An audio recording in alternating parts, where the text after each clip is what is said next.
You're listening to Am I the Bolcast, the only Magic the Gathering podcast that you're listening to right now. It's me, Mike Carrozza, your boy. Hello, welcome back. It's the first Mailbag episode of the year. No, I'm kidding. It's the first Mailbag episode of the year with a guest. And we're going to get there very soon. First, got to introduce our co-host. We got Morgan Sanchez in the building. What's up, Morgan? What's happening, Mikey? I'm coming out of my freezer and I'm doing just fine. Hell yeah. Started out with a kiss. How did it end up like this? It was only... Nobody else heard Mr. Brightside when you started it? It was only a kiss. Thank you. Guest, we'll get to you soon. You'll be introduced shortly. Michael Celani, also here. Hello, Michael. Hi, I just kind of came out of my fridge, and I'm feeling just fine. I hate that that's the funniest thing. I hate that there wasn't room right for move. both of us in the freezer. I kicked him out. That's why he had to go to the fridge. It's not as cool as I am. That's all he's trying to say here. Like, luckily, he can't say it like that, so he said he was in the fridge. I'm in the freezer because I'm cooler. It was one of those side-by-side fridges with the French doors, which is very nice because the last time this happened, it was one of those stacked ones with the freezer on the bottom. And let me tell you, that was not comfortable. Not comfy. But Michael, let me ask you something. Check your audio. You're coming in through a different microphone than the one you think you're coming in through. Nope, While you do that, definitely recording on this mic. Yeah, but your Zoom sounds like a room mic. Ken, I'm blaming Ken for this. How dare you? He's not even. Has nothing to do with your setup. Yes, he does. He has everything to do with my setup. Hold on a second. Lean in closer, maybe. That'll help a little bit, I think. No, it is, in fact, the webcam. I nailed it. Go f*** yourself, Celani. Sorry, Ken. Sorry, Ken. And now, while Michael's figuring out... now we can't hear him. It's on mute.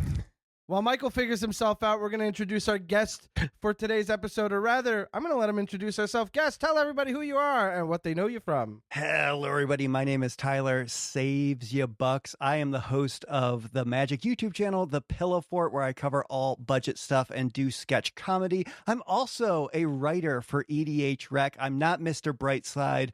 I'm just the guy that saves you money when you're playing Magic. Hell yeah. I will say... It took me so long to realize that Savesya was Savesya and not Savesya, where I was like, all right, homie went through some kind of journey, picked out a new name for himself, but he's got to use Tyler Bucks because he's committed to the writing name. I was just like, okay. But then I think I watched a video you posted, and I was like, that makes a lot more sense. It makes so much more sense when you can see me doing the money hands with my fingers, absolutely. which people can't see right now, but trust me. And you're not the first person to call me Savesya Bucks. Savesya. Oh, yeah. It's the government name. That's the government name. Yeah. Tyler Savesya Bucks. We don't say that one out loud. That's why it saves you. It's like, it's a whole thing. I see. Yeah. We're figuring it out.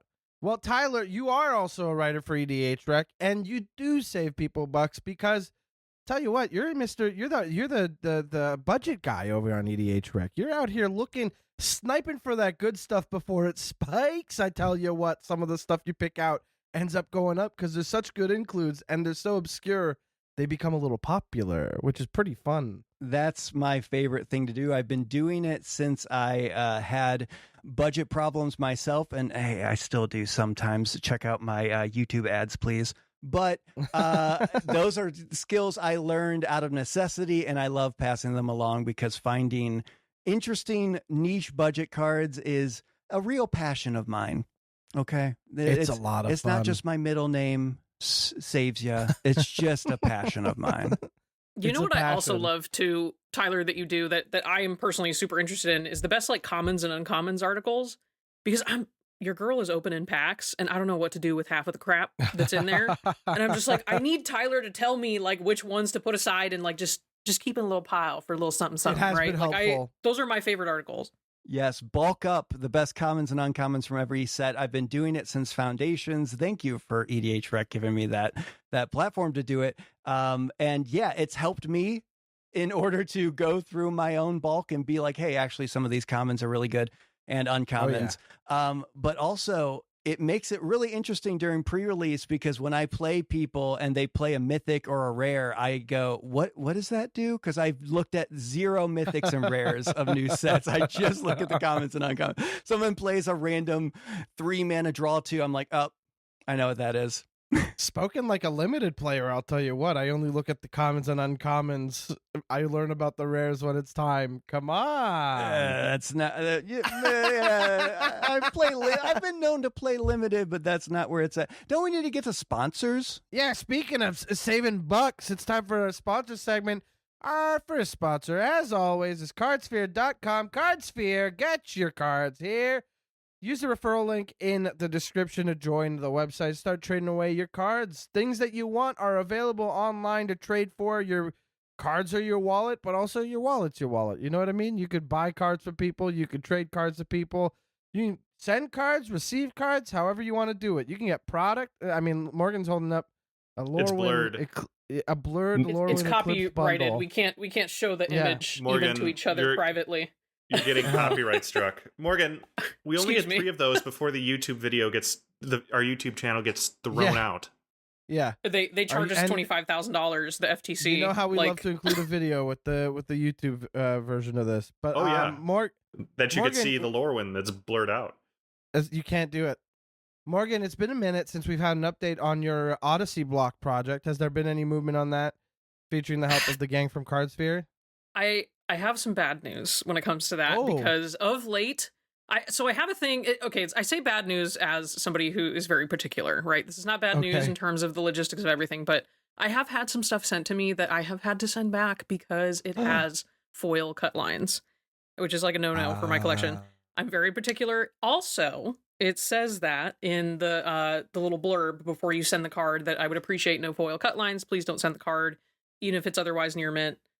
Odyssey had a huge problem with that. So that entire block did, and I think just that kind of like era of early 2000s, like old border foils, just had like some weird cut lines. Some of them are like not super crazy, but others it's like you can very distinctly tell the color shift is like completely different.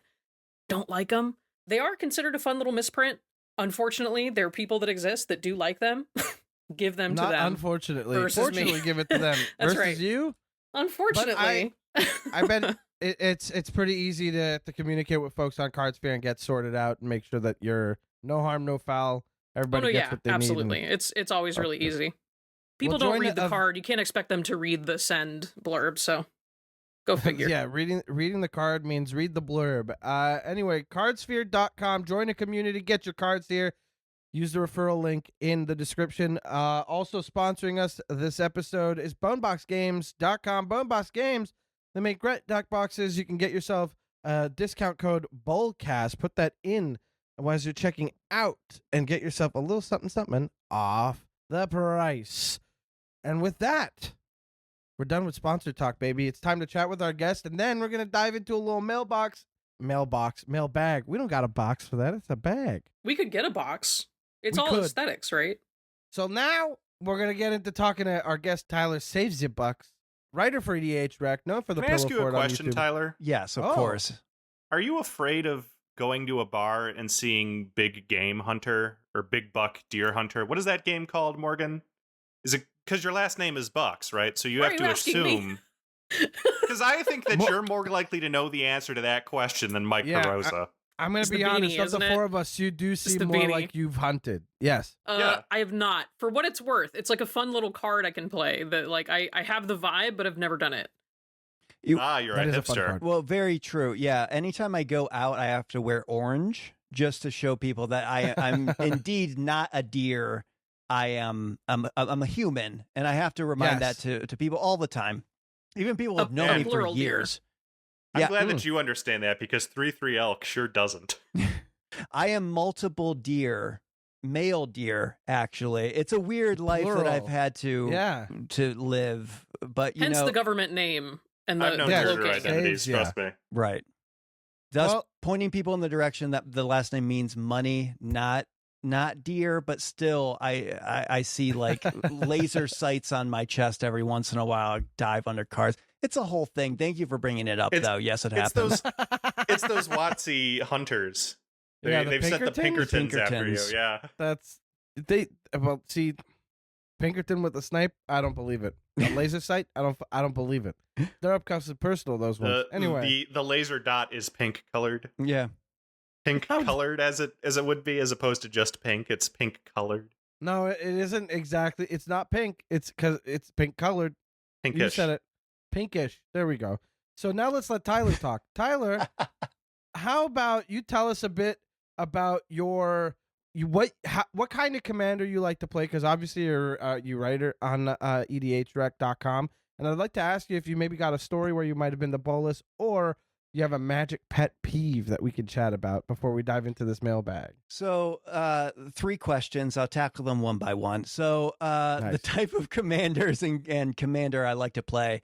My favorite commander in my arsenal is Shadrick's Silverquill. And if people don't know Shadrick's Silverquill, you get to choose 2 things: give a counter to all creatures someone controls, a token, or have someone draw a card, lose a life.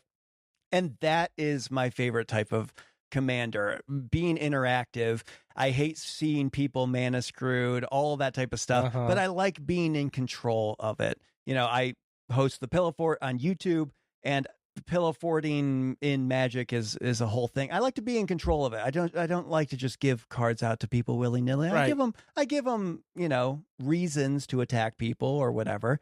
It's a political strategy, not a group hug strategy. I mean, I'll hug a group, but I've got to have a reason to do it. And yeah, Shadrick's gives me that, and I'm able to. At the end of the day, if deals go south, I can hit people with a giant double striking dragon. So I love playing that type of commander. In terms of having, like, say, a pet peeve, I do play limited. I do go to pre-releases. That's my pet peeve too.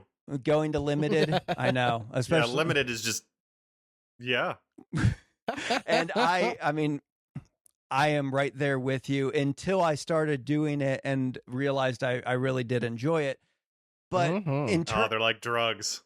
Yes, my friends and my play group wanting to do drafts is the gateway drug that brought me into being at every pre-release, shoulder to shoulder with people, trying to open a bunch of packs and realize there's no synergy here, and I'm locked in for the next 4 hours. Play booster era. Oh my gosh, brutal.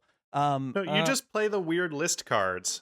That's still a thing, right? Is the list still around? No, it's been long gone. We got Does the special list guest exist? cards. We got the special guests. We need a website like, is the list still a thing? Just like that website that was like, is Abe Vigoda dead? And it said no for the longest time, but then he died, and then it says yes. You make websites. Make the websites you want to see. Now, let's let Tyler finish the story. Does the list exist.com? I'm sure that's out there somewhere. Oh, Christ. Now I have to actually make it. Oh, and it's about which list? Which list, Michael? You know domains are like $30, right? Anyway, continue. Buy it. I will say, let's do a side pet peeve. I loved the list. I loved the list being this random. I mean, I got an Urza's Blueprints once as my list. And if you don't know what that card does, it's one of the worst cards. It's 6 mana artifact. You can tap it to draw a card. Okay, interesting. Maybe if you power it out, whatever. But then it has Echo, where you have to pay the cost again to just draw. So I like that being in my binder, having these random cards and it being like, oh, the list is what brought it here. So I wish the list was back. But being at pre-releases and any type of thing in the store, one of my biggest pet peeves is, I mean, this sounds corporate now that I'm saying, my whole thing is making Magic more accessible for everyone. That's what budget content helps people do. If you can't buy cards, engage with the game, make a deck for $20, etc. So my pet peeve is being at a store and hearing people being like, well, I wouldn't do it that way. Or, yeah, you should put your lands over here. What little nitpicks that I can hear at a LGS, I start to fume. And I'm trying to focus on my game. I'm trying to hit the top, 8 or whatever. And I'm fuming because I hear somebody on the other side of me telling someone who's their first pre-release ever being like, yeah, well, we're at turns and you know, I mean, you didn't beat me, and you could have killed me in a couple more turns, but turns are done. So unless one of us forfeits, you know, no one's going to get the pack. And I'm sitting there being like, it's this first person's pre-release. I've seen you at every pre-release. Just take the forfeit, man. Like, they're never going to come back to a pre-release ever if they're like, well, one time I did, and the person tried to strong arm me to forfeit a match that I could have won. I'll never play this game ever again, because that happens. It does happen, and I hate that too. I do like that when someone seems a little lost about what they're doing, and you hear someone offer to be like, hey, I can tell you're new. Is there anything that you'd like to ask, or anything that you have like do you want to see what I do when I do this? You know, that's a very different environment than, hey, I need to see your graveyard. No, to the left. Thank you. You're like, take it back now, y'all. Slide to the right. Yeah. No. See, the trick is you find those people at the pre-releases, and then you intentionally tell them the wrong place to put their lands. Yeah, back like old school. Put the lands in front of the permanents. Make it fun. Don't make it. The creatures have to walk over the lands to get to your face, right? That makes the most sense. I would fall for that. Honestly, now. That is a good point. Yeah, that is a good point. You tell me that tomorrow, I'd be like, you're right. I heard you can't cast spells until you have enough lands to fill up your playmat. So like my games go long. Yeah. Make sure you put your mana rocks with your lands, and then when a board wipe happens, you do not get rid of them. Yes, it's genius. Smart.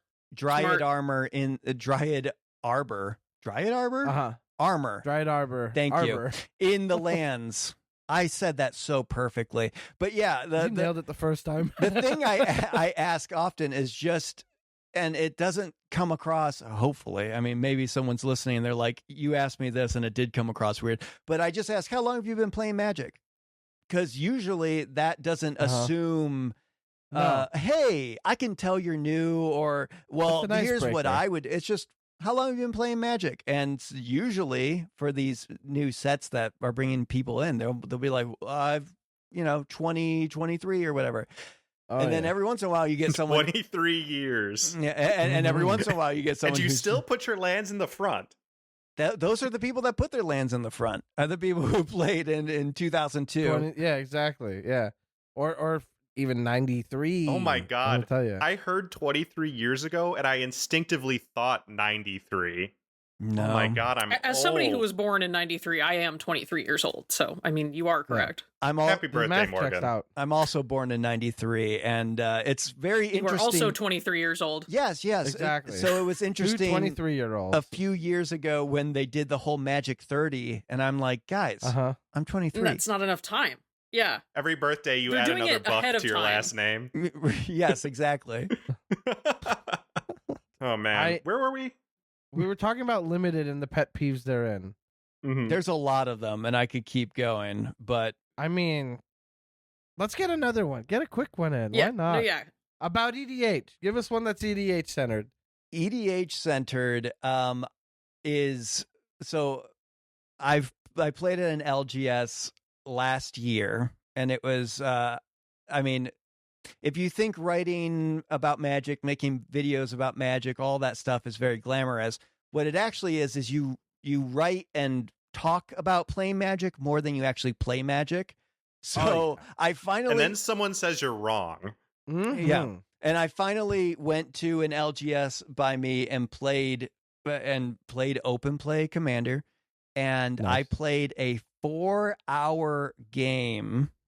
Ooh. With so many board wipes and so much, talking about what people could do or what they couldn't do and everything, with no match conversation. I've never played with these people in my life, and there was no conversation. Sat down, people just shuffling decks, and it's one of those things where they already know each other. You don't want to impede. I was playing Jolly Balloon Man.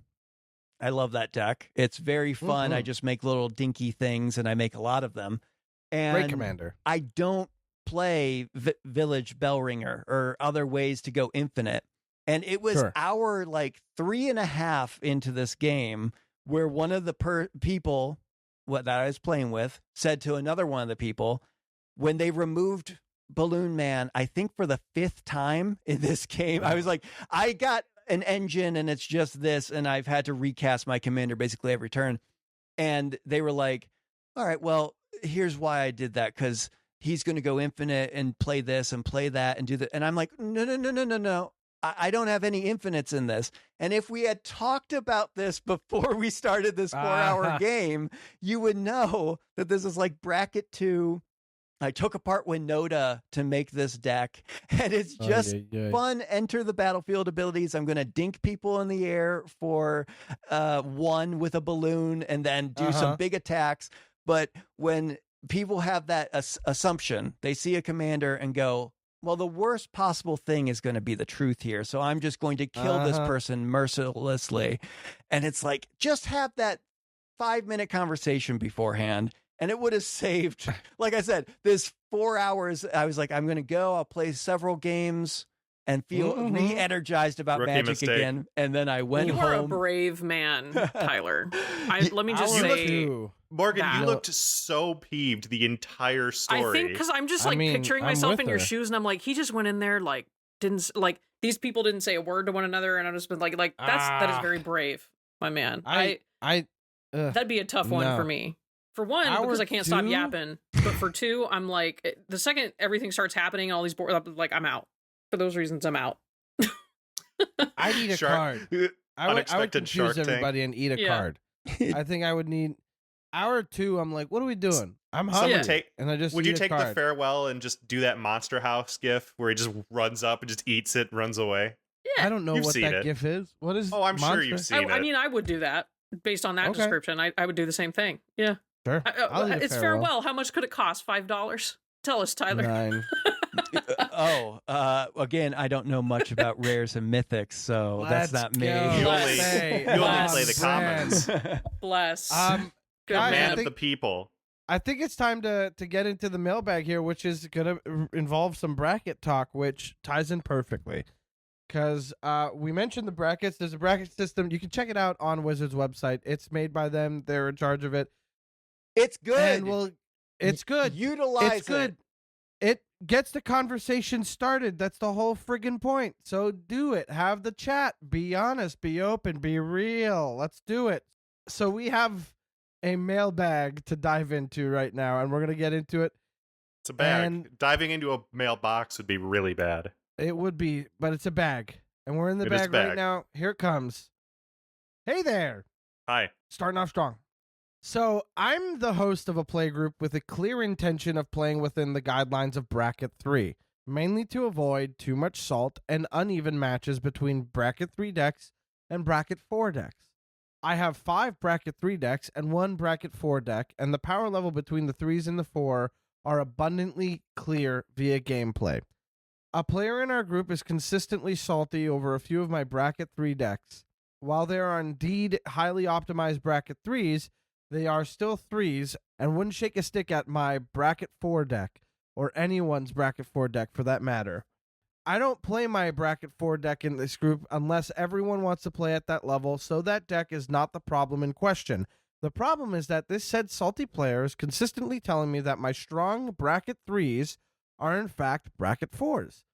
I've explained to him that the bracket system is a healthy guideline to build intention and power limits, and not exclusively a, quote, power ranking system. There was obviously a wide range of, quote, power levels within Bracket 3 guidelines. He disagrees and says they are in fact Bracket 4s because they are so optimized. None of them have more than 3 game changers, infinite combos, land denial, stacked pieces, and they all fit perfectly within every guideline of the Bracket 3 description and requirements. They don't eliminate players until turn 7 to 9. Am I the Bolas for simply optimizing my Bracket 3s to be competitive? Now there's a follow-up email that was sent shortly after. Follow-up. I suppose I should mention that this is not a new player. I by no means would ever enjoy, quote, pub-stomping noobs, and by no means do I dominate the win rate in our pod. This player is every bit as good as I am, and his decks are also highly optimized, usually sitting at around $1,000 each. I've repeatedly tried explaining to him that being a strong, optimized Bracket 3 doesn't make a deck a Bracket 4, and he disagrees. So let's talk about it. Tyler, you're our guest here, and I would like to get you to have first crack. But before we do that, let's think of a pseudonym for our writer here, Ted Danson. And Ted Danson wrote in and sent this beautiful email about his playgroup. And so Tyler, take it away. An actor? Yeah, Ted Danson from Cheers and The Good Place and many other things. Well, apparently everybody doesn't know his name, and that's okay. How dare you? What's the matter with you? Thank you for picking that up. I tried Celani for so much less. That is crazy. How dare you? Okay, Ted Danson wrote in, Tyler Bucks. It's time to talk about it. So while I was just talking about the bracket systems being awesome, and I do believe that, they are definitely not a checklist. So that, there's some in my mind, I'm thinking of this of like, yes, it doesn't have this many game changers. Yes, it has X, Y, and Z. Mm-hmm. I do think something that is super optimized and doesn't have any game changers could be a bracket 4. I think that can happen. But what I do like about what Ted Danson has said in terms of this this message was the fact that it seems like they're giving the other person in their play group a lot of grace, where it's like, hey, I get that you know a lot and you've played a long time and we're on the same page on a lot of things. We're just off the page when it comes to this. I've experienced this before where people, consider if something is very strong, it is pushing CEDH to some players out there. You know what I mean? It's like, this deck is so good. Dude, that's CEDH. That's 5. And it's like, well, maybe it had a good game.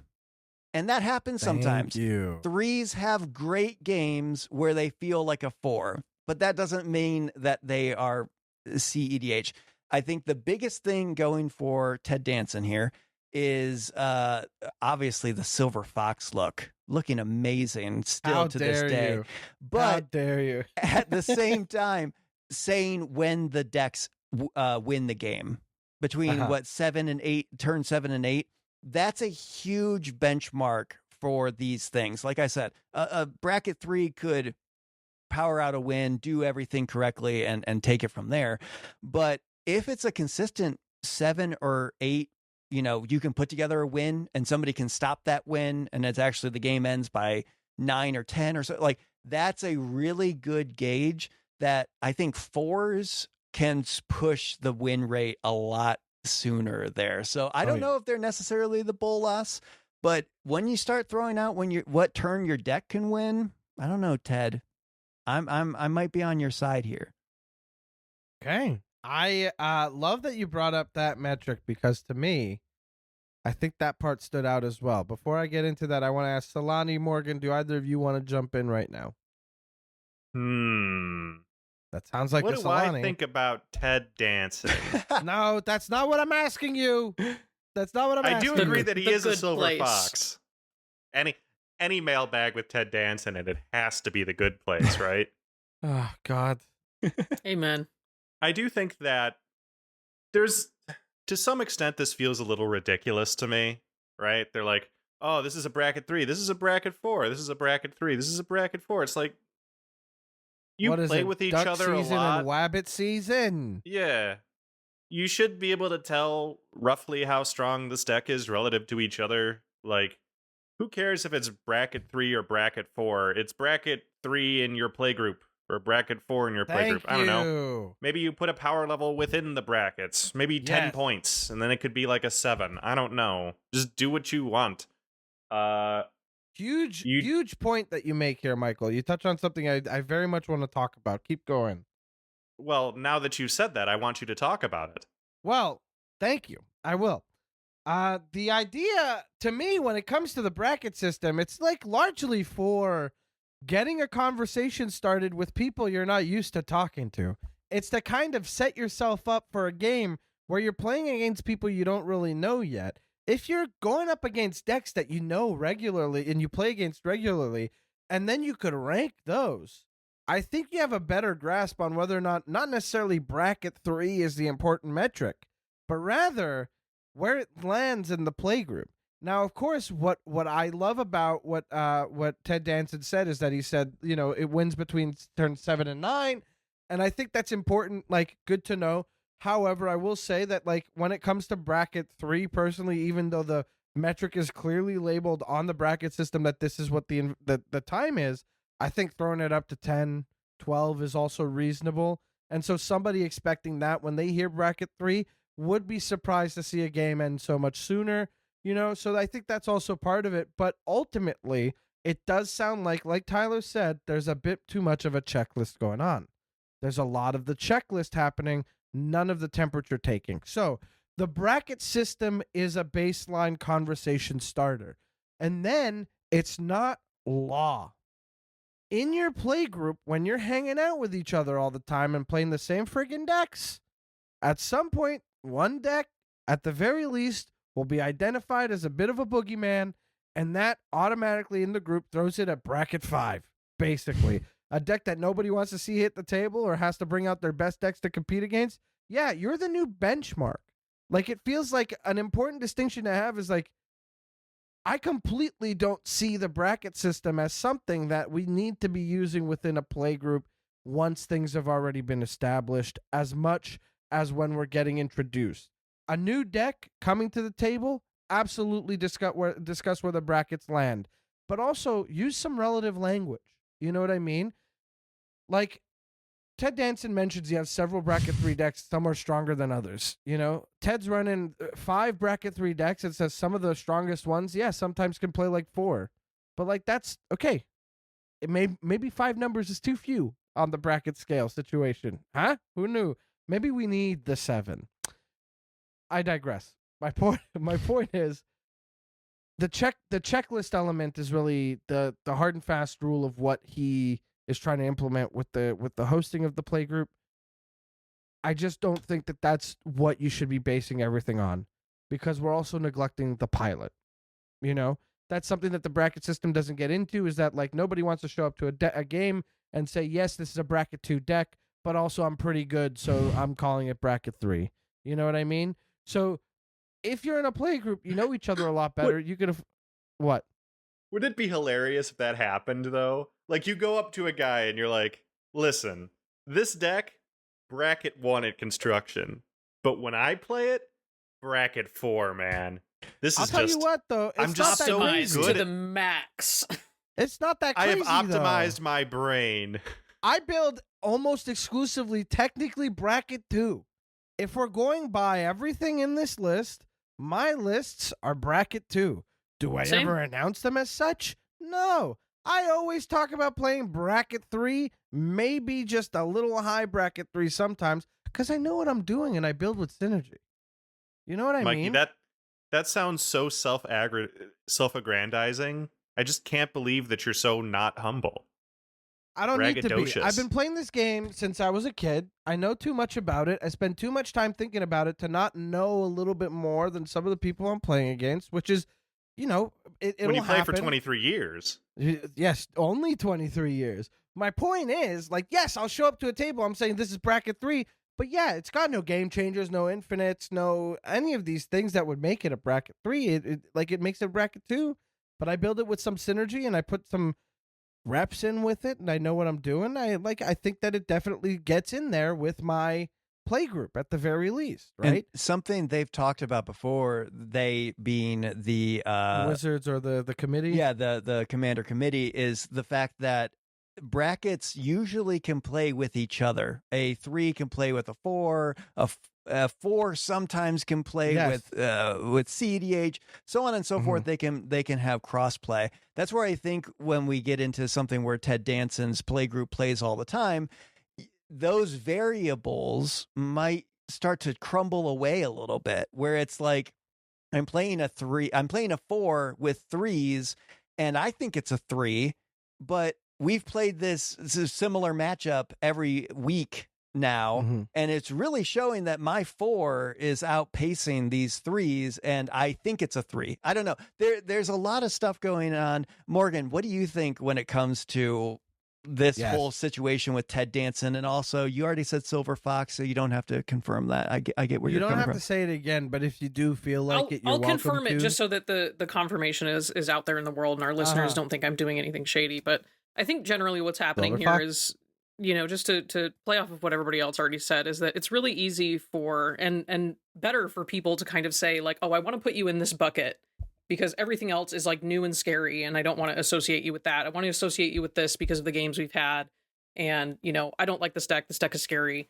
It's a this, it's a that. The bracket system, I think one of its major flaws is that it makes those buckets a little too maybe melded together, depending. Like, to me, what I say to people, say MagicCon, for instance, when I played with some folks who I didn't know, I said, hey, I have a Urza precon with a Consecrated Sphinx. So I hope that provides some context to folks who, at the time, I understood to have known Magic enough to know kind of precon level what something like Urza would be, an artifact deck where I'm kind of just dumping my hand out as much as I can with all these artifacts, and then I run out of gas if I don't get a draw spell, right? But I have a Consecrated Sphinx that could become a problem as the only game changer in the deck, and lo and behold, it becomes a problem. The Urza deck suddenly turns into a CDH deck, and I'm drawing 400 cards like every other turn. That doesn't mean my Urza deck is suddenly a 4 because it's optimized, and because I say that happens in 2 games, and I win because of this Consecrated Sphinx suddenly just totally murking everyone. I think that's what happens though in these smaller sample sizes, even with the groups that play together a lot, is that you start to see like, oh, Mikey's deck is just constantly getting these win percentages or whatever. It's got to be like one of the best decks ever, right? It's got to be at least a 4. Put Mikey in with a group of strangers, he's probably going to win because his deck is so good. That's not what the brackets are for. The brackets have that internalized, like, hey guys, guess what? Here I'm showing up with Urza. It's a precon. I've got one game changer in here. It's a good game changer, but I mean, I'm probably not going to draw it, and I don't have any tutors. I don't have any. It's not part of a combo, that sort of thing. If you want to get semantical with it, you can. But I'm providing you semantic. No, I love semanticular.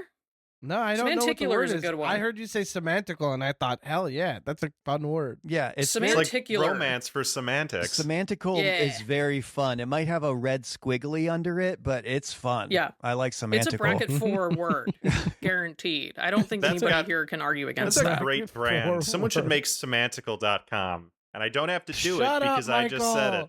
Stop with the friggin' websites. You make the websites you bring up. What's wild too? Every time we say another URL, it's just cha-ching, cha-ching, cha-ching in my ears. To you. Just $30 to GoDaddy, and then we're rich and famous, and it's all good. You're good to go. Morgan, you bring like a great point up with the precons for sure. I definitely think when we talk about precons, like, first of all, there's the Sultai Arisen precon from Dragonstorm, Tarkir Dragonstorm this year. Right out of the box, just rocked one of my tables recently. My buddy just got into Terra Magic. Final Fantasy deck, that Mardu thing. The first time I played that, I knocked out my partner's Kenrith deck like immediately. It's so good. It's near CEH, you guys. Precon doesn't mean what it used to anymore. However, I will say, let's just say for the sake of this experiment here, and I want to get through it. The sake of Ted Danson's experiment. Sure. Let's get through this. I'm gonna ask some questions, answer, and then I'll make my point.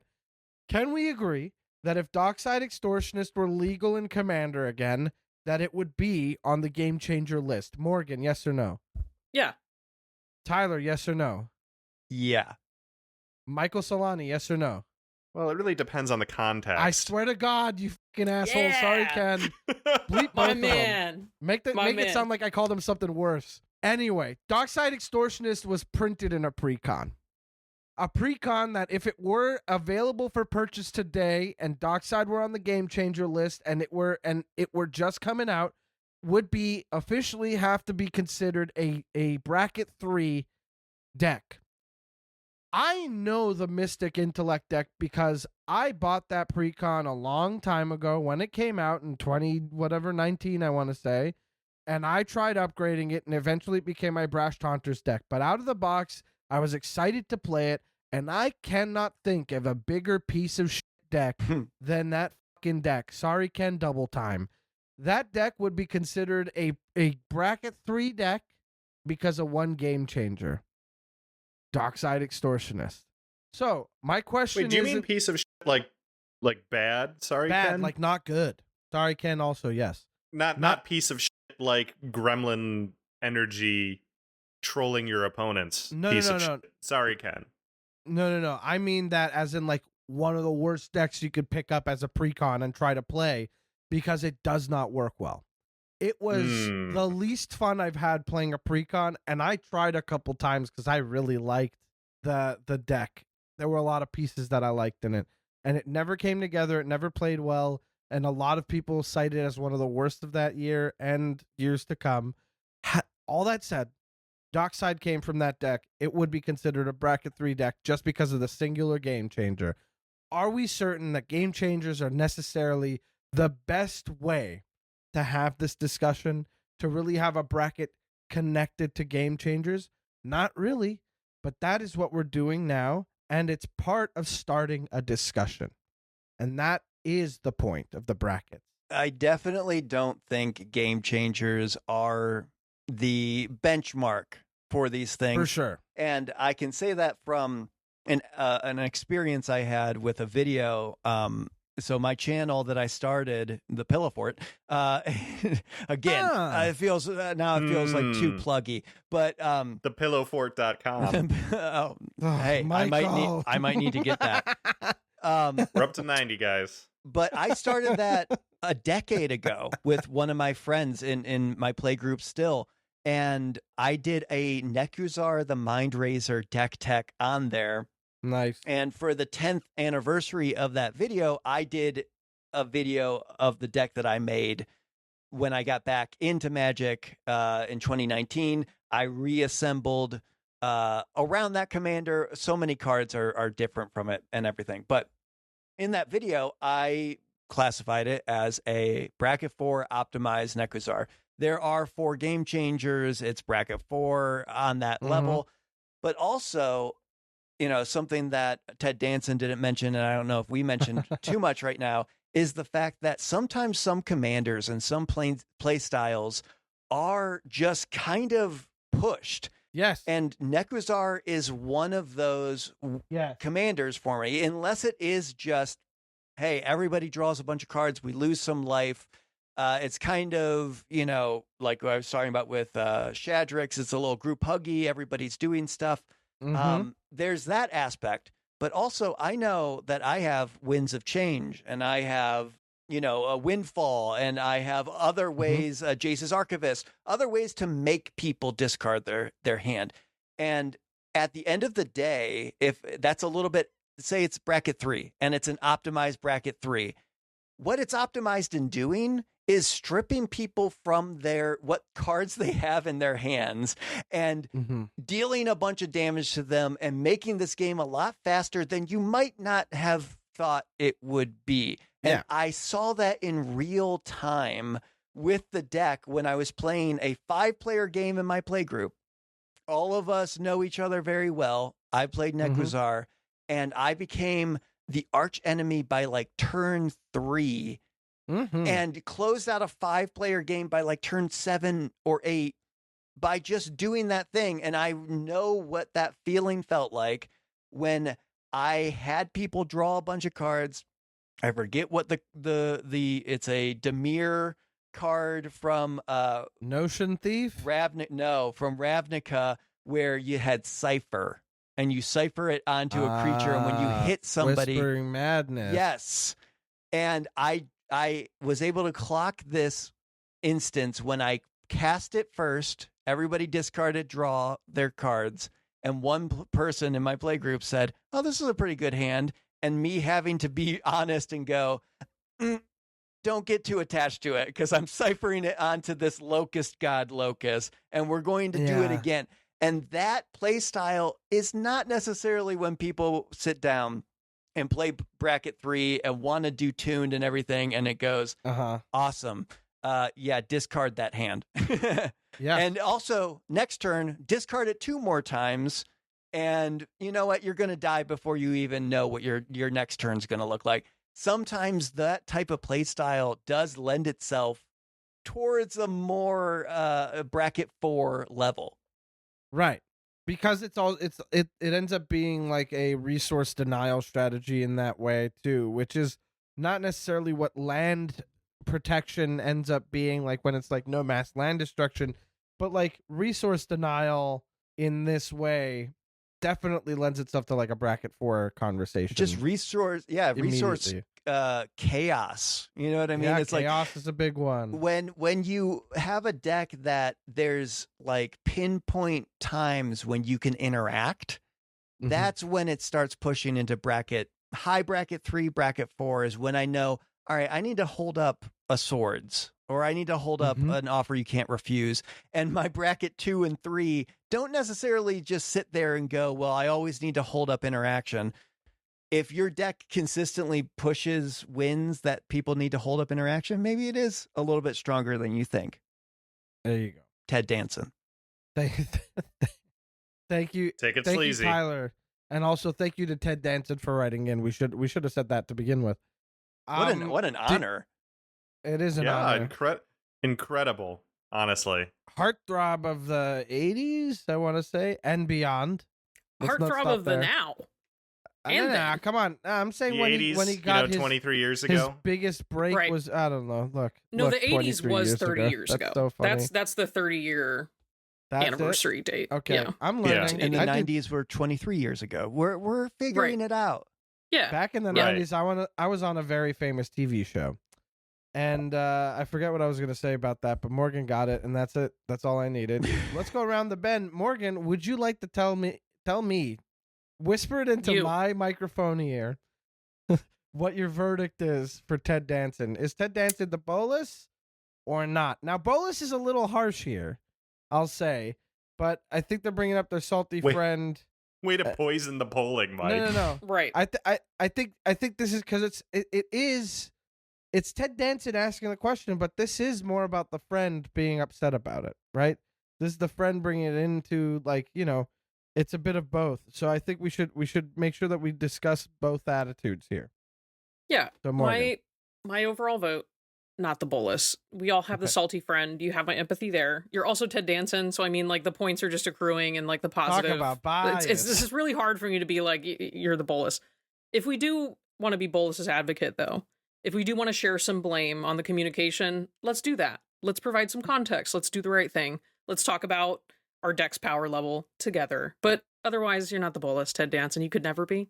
And that's my final verdict. That's the vote. That should be everybody else's vote, by the way. I don't even think we need to go around this horn of the Bolas here, you guys. Like, I know what the answer is going to be. Just saying. Well, let's put that theory to the test and go next. Tyler Bucks, where do you stand?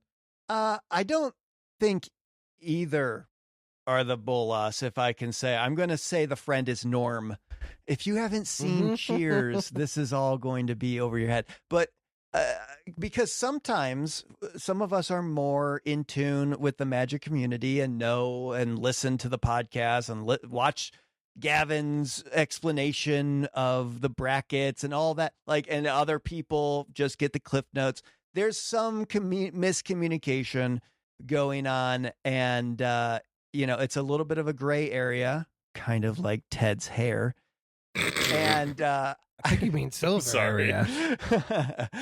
And but I think neither of them are Bolases. Some of them are some of the other elder Arcavios, or they're just fighting each other a little bit in this. They Victus Asmadi. Thank you.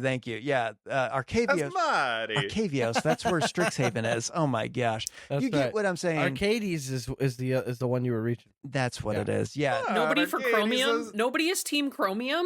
No. Here's the thing. Definitely nobody for Palladium Wars. Let's be real. Nobody's bringing up Palladium Wars. Morgan, okay. What does the original Chromium do?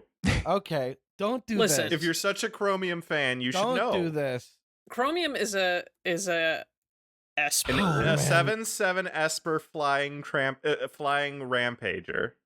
I think. Yes, and you know that because you're a little nut, if you will. I am a nut. Tyler, you were saying.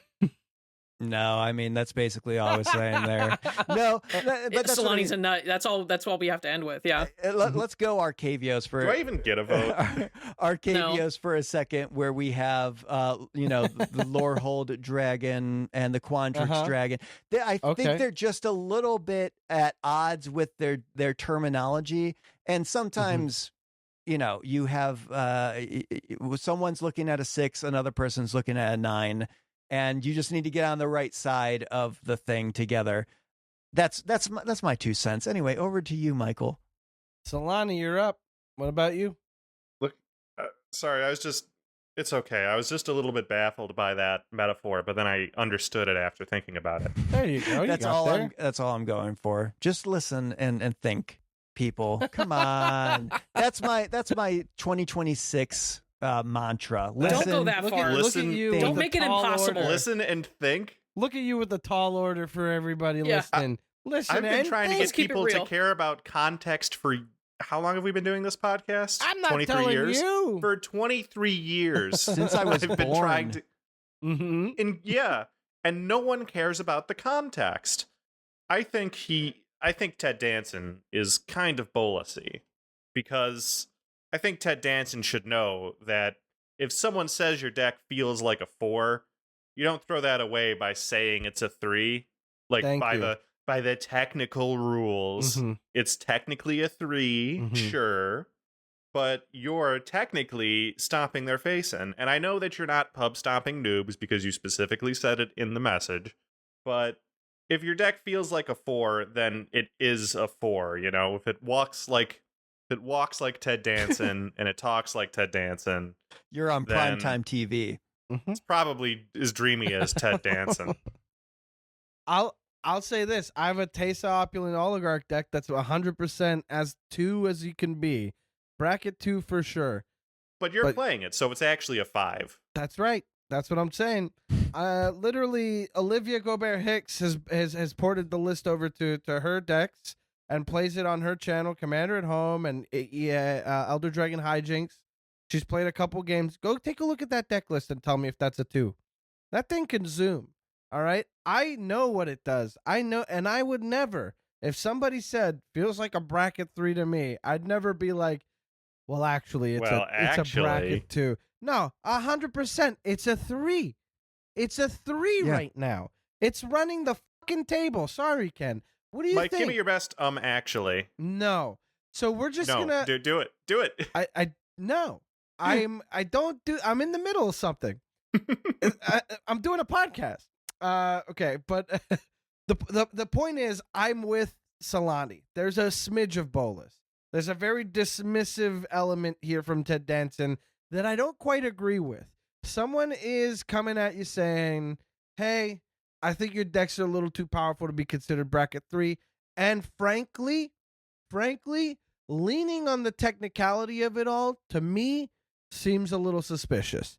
I'm very sorry to put it that way. I don't think that they're necessarily bracket. You could be like, they're high bracket 3s. Yeah, well, in the right context, a high bracket 3 is a low 4, and that's all there is to it. Again, the problem with the bracket system is that it's not meant to be completely the end-all, be-all. It is the beginning of a conversation. It is a conversational tool to see if you guys maybe can get to the point where you're having the best time together. And sometimes, frankly, a lot of the time, you won't. But when you're with a play group of players that you play with frequently, you are the host of this play group and have many people coming over, and you say these are the guidelines for 3, but people are saying this doesn't really feel like the guidelines for 3 are really making us match up. I think there's more to the conversation. Defaulting to the specifics, defaulting to the semantics of what the rules are in bracket 3 and what that means does not make it bracket 3. There is, Michael, I swear to God, context to all of it, and you need to have a conversation together about what do you mean by bracket 3? Just these rules, or is there more? Because I'm telling you it feels like not a bracket 3. What am I basing that off of? Have a more productive conversation rather than shutting down your friend, your peer, your playgroup mate. Don't shut them down by being like, it's a 3. I've done the work on it. It's a 3. It can be a 4. You might be playing so well, and 3 game changers is all you need. You might be Mike Carrozza. Yeah, I'm really fucking good at Magic. Sorry, Ken. I lose all the time. I lose so often. It would suck to win constantly. But someone's got to do it, and I just 3-0'd 3 pre-releases in a row, so it's not a big deal. But don't even. Whoa! Why didn't you lead with that? You can tell me where to put my lands any day. I had a streak of 3-0ing 7 in a row. It's not a big deal. Actually, God. That was just the last one. The one. No, hold on. 10, 11 in a row. Dancing. 11 in a row, and then I lost 2 and 1, and then another streak of 3-0. Don't worry about it. You lost 2 and 1. Go fuck yourself. Hey, sorry, just Ted. 1 out of 15. Thank you. 1 out of 15 ain't bad. So here's the thing, pretty good. I have one more because what you were mentioning made me think about Ted Danson again, which happens often. Is that a problem? Happens often, but dreamy. Every once in a while as well, when it comes to playing in a play group that you play with all the time, some decks are just better against other decks. Like you never know if you're playing. I forget what Ted said. How many bracket 3 decks did they have? 5. So yeah, that was a very mathy part of the thing. So I was very confused for a while there, but go on. You never know if you're just in a bad matchup as well. I know I have some engine-y decks, that are in the 2 or 3 scenario, and then somebody plays their mono green stompy deck. And oh wow! Now I'm having to block with these 1 power mana or 1 power value engine cards, and now I feel like I'm being stomped. But actually, we're on a similar level. If I played something that had bigger creatures, now I'm not being attacked. There's a lot of stuff is going on here, Ted, and definitely don't. If that is your real name. If this person, could you imagine? If this person's name is Ted, or even Ted with the last name starting with D, that's going to be crazy for them. I can't reveal. Oh, it's the actual Ted Danson. He actually wrote in. You just nailed it. There's that aspect too. I only say this because from just my own personal thing. Like I said, I didn't even say this. I've been playing since 2012, which is only 4 years ago. 23 years. It was 2 weeks ago. Yeah. Last month. And I've been playing with a lot of the same people, and then we have had bracket conversations after all these years, and it has helped. You never know that sometimes just, I get it. Like I said, I had that myself with Nekuzar. I was like, this deck that I thought was on the same playing field is not, because now all 4 other players are having to kill me. So you never know. And I guess that's the only advice I would give to Ted is just, it is not a hard and fast rule. And and that can even be liberating for Norm in your play group, your other friend, be able to understand and give them some grace too, where it's like, they're coming at this in a similar mindset where we don't fully know. Maybe we have bad matchups. Maybe we have bad synergies against another thing, and now the water is muddy. Just give some grace. Unfortunately, it's not. You're not going to be able to press a button and it tells you who's right and who's wrong. But who knows? Maybe whenever your friend busts out, Norm, the other person in this playgroup, when Ted busts out their really good deck that just stomped you, bring out your other really good bracket 3 deck, and now that is what you know to combat with. I don't know. I just don't know. Until I'm at the bar, I don't know what's being done. Yeah. Well, I'll tell you that we do have the right and wrong button that we can press here. That does exist within our context. That is Mikey the whole context. He's the holder of that button. We can press that button for the right and wrong. I can press it. We have that power. Well, I can't. Just saying. What are we going to do? We're the arbiters. Yeah. It does sound like we're tied. I'm just a guest. We are tied. I can't press the button. I'm a guest. Well, see, guest you gets could a maybe little you bit could press more. the button, Mikey. You can get it. I can press the I button. can press the button. I'll press the button. I'll Let press Tyler the button. press the button. I'll send the button over to Tyler. Tyler, you can press the button. You decide. Yeah. Bolus or not. Period. No, I personally I say very little bit, tiny bit. not the Bolas. And there you have it. That's the verdict. And there it goes. The button has been pressed. Thank you so much for listening, everybody. Before we get out of here, we're going to go around the bend and ask everybody where we can listen to them, find them, do anything. And that's going to start with our guest, Tyler Savesya Bucks. Buddy, can you tell everybody where they can find you? Get their social media handles out there as well. Yeah, so I'm at several places as the Tyler Bucks. I'm other places as the Pillow Fort MTG. But mainly, if you're on YouTube, search The Pillow Fort by Tyler Savesya Bucks. I do as much budget content on there as possible. I write articles for EDHREC, and I make some of those into videos as well. So if you prefer one or the other, please feel free to do whichever one that you prefer. I also do sketch comedy over there with my childhood best friend, Logan. We do sketches about magic, and we just had one recently about the TMNT mix-up with the pre-release packs. And at this point, it's on the cusp of hitting over 100,000 views on YouTube. Very fun. So if you want to be one of those people, you can jump over there and see that as well. And just as an aside, it's a dream to be here. Morgan and a lot of people know in the EDHREC sphere. EDHREC is my favorite Magic website. It has been for 23 years. So just being, since the beginning of time. Yes, since the dawn of time.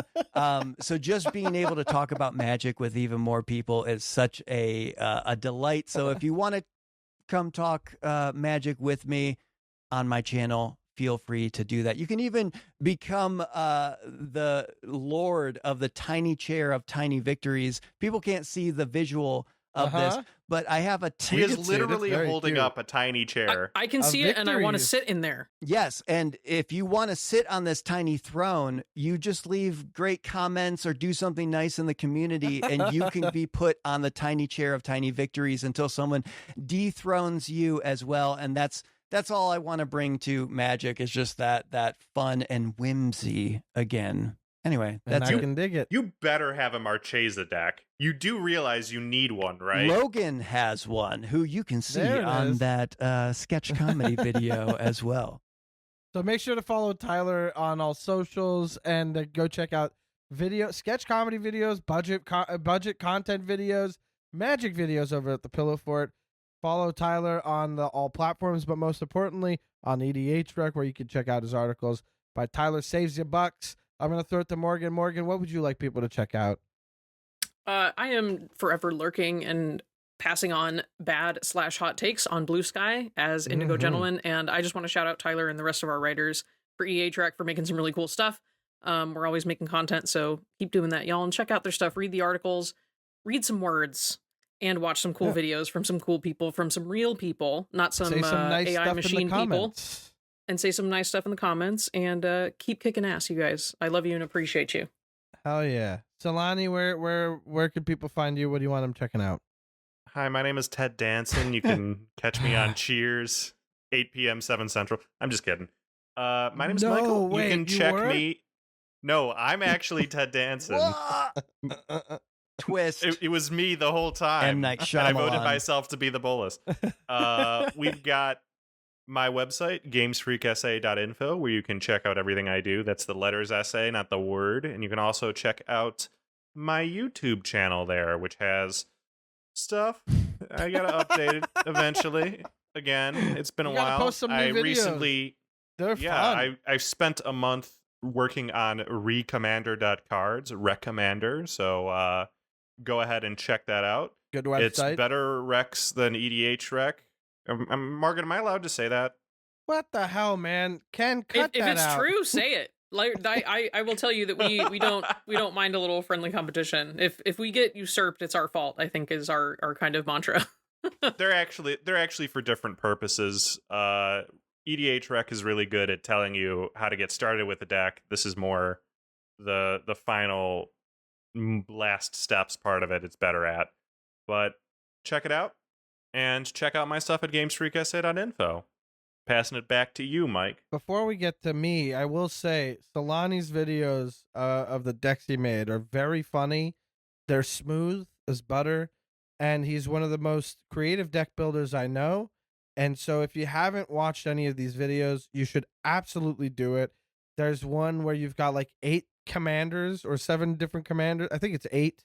And then you've got like the Zaxara X deck where you pay 0 in X. There's a lot of really fun stuff on that channel that you should check out. And I did use recommender.cards on one of my decks, and it spotted me 2 new cards that I ended up picking up for my deck. So check it out. Use the stuff and enjoy it. As for the podcast, you can follow us on Blue Sky at Am I the Bolcast. Give that a follow. I post the episodes there all the time. We're on YouTube. If you subscribe there, you'll find the videos in your feed of the audio podcast. It's not, the video is just our logo, and then a little thing that says the title of the episode, and then a little thing that says, thanks for watching. I really appreciate it. And that's it. It's very simple, very bare bones, but you can watch us on YouTube. But you can also follow me at Mike Carrozza, MikeCarrozza, Twitter, Instagram, Blue Sky, or wherever you can find stuff. I'll be there. That's my name. I write for EDHREC.com. Am I the Bolas is my article series, so be sure to check that out. I have some comedy dates. Check that out, too. I don't have any that I want to plug right now, but keep an eye out for maybe a little bit of something in late April over in Niagara Falls, possibly. We'll see. I'm not saying going over yet. Niagara Falls? That's right. I'm a daredevil now, and that's what I'm going to get up to. So that's it. I'm getting in one of those barrels, and I'm not going to die. And on a cliffhanger or a waterfall hanger. and a water hanger it is. And shout out once Sharp again to to our sponsors. We got cardsphere.com and Bonebox Games.